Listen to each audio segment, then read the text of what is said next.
Hi friends, today டிப்ஸில் நான் என்ன சொல்ல போகிறேன் அப்படின்னா வாழைப்பூ பற்றி தான்.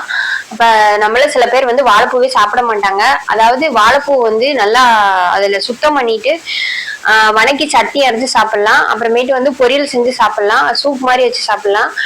சில பேர் வந்து வாழைப்பூ சாப்பிட்லன்னு என்ன பண்ணால் வடை மாதிரி செஞ்சு சாப்பிடுங்க. வாழைப்பூ வந்து ரொம்ப நல்லது. அதாவது நமக்கு மாதவிடாய் பிரச்சனை சீராகிறதுக்கு வாழைப்பூ வந்து ரொம்ப ஹெல்ப் பண்ணும். வெள்ளைப்படுதல் பிரச்சனை சீராகிறதுக்கு வாழைப்பூ வந்து ரொம்ப ஹெல்ப் பண்ணும்.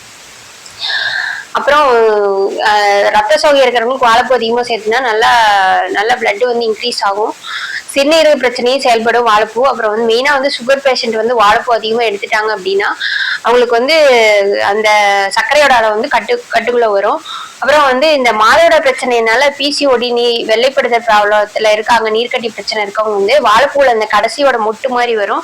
அதை வந்து பச்சையா அவங்க ரெகுலரா சாப்பிட்டு வந்தாங்க அப்படின்னாலே அவங்களுக்கு வந்து அந்த பிரச்சனை சரியாயிரும். இந்த